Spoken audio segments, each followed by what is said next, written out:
Okay, we had a pretty robust conversation on Sunday evening, and it had me thinking about just how, further thoughts about what it is that we're trying to do here. And actually, I have a larger arc to this, but I wanted to start with some basic principles. Part of it is kind of clarifying what it is that what I think we came to on Sunday evening. And to give you a chance to push back on them, I really appreciate the pushback that I got this past Sunday. We're getting clarity through that. You know me, you know how much I love conflict. So I do want us to be looking for a process by which we discover what the topic will be of an evening. But I also want us to recognize that we can talk about whatever we want, and if whatever the topic is, whoever picked it, if you have something that you need to say it. Go ahead and bring that up. We don't. But there was some months ago when people said, it really helps me to know what the topic is going to be. So I'm making up topics as we go along, and if you don't like them, fine. Bring your own topic. That's awesome. So the thing that I want to talk to you about right now, though, is this whole question of what is the basis for what we're doing in terms of our intentions as we live with intention. There was a kind of an extended collective self-reflection that we had the other night, and so I want to kind of continue that and clarify that. Many of you will have seen this image before of a whirlpool. You can see right down the middle of that plexiglass cylinder there. There's a whirlpool that forms, and it forms because there is a structure which holds the liquid, which is probably water. There's a pump down at the bottom that sucks the water out, forces it up that tube and pushes it back in and gets that whole column of water spinning in such a way that the whirlpool forms. In a similar kind of way, we are, as we gather each week, constructing a whirlpool. We're constructing a loop. We're constructing an entity, which is the pilgrimage we are on as living with intention. And we all do that together. We're all a part of creating that. And there are three dimensions to this thing that we're creating. There's a structure, there's a dynamic, and then there's the engagement that we have with each other. This whirlpool in this image works because the pump is strong enough, the water is viscous enough, and the container is supportive enough that the whirlpool forms.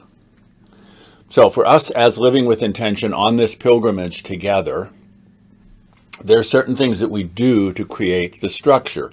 We meet from 6:30 to 8:30. At 7 o'clock, we ring the bell. We sit for 3 to 5 minutes in meditation.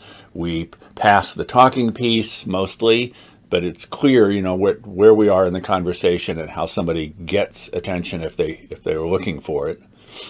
At the end, we spend some time considering each of the people who were there and even those who were not able to be with us.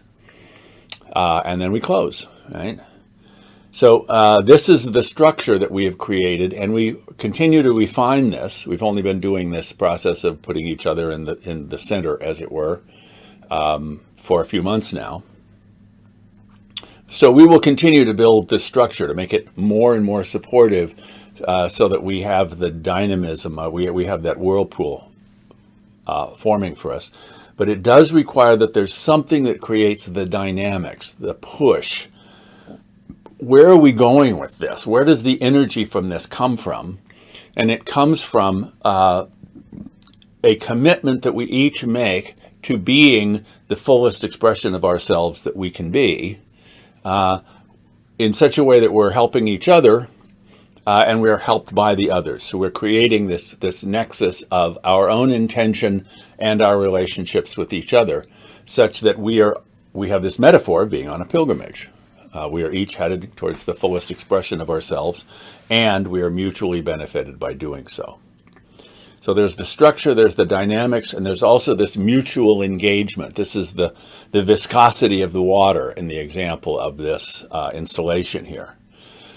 So we're working on how it is that we think about how we relate to each other. What are the things we do and don't do in order to create the kind of viscosity that's necessary for us as a community to create what we're trying to create. All right.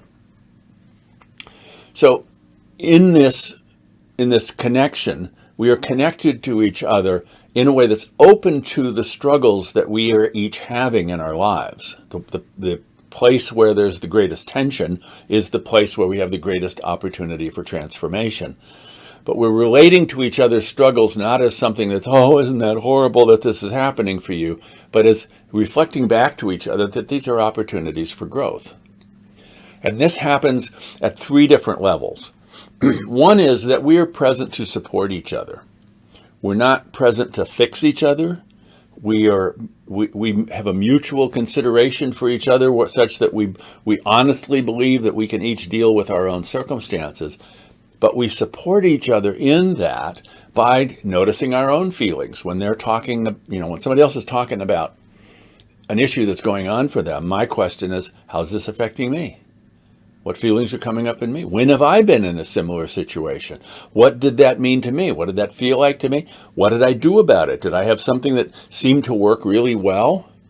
So I'm going to be connected to the other in support for them, not to take away their experience, but to help them deepen into it, right? In the process of this, we're going to be vulnerable and we're going to be transparent around these growth opportunities, right? As we do this, we may have trouble putting into words what we're experiencing. For one thing, it may be disruptive to my life that this is going on. For another, it feels like I've never been here before. I don't know what's happening for me. So we may have trouble giving voice to it. So we're going to be patient with each other. And sometimes we have to kind of wander around what we're talking about until we see it from enough perspectives that it begins to become clear to us. So we're going to be patient with each other. This is in contradiction to the whole lean of speech thing. Okay? And the third piece is that we're going to appreciate our diversity as we lean into our own resilience, right? So we know that we may not appear as other people want us to be sometimes, right? And so we're going to hold what may appear to be 2 kind of paradoxical perspectives. One is that when we feel hurt, we will say, ouch. It's important that when something's not working, I say, oops, this isn't working for me.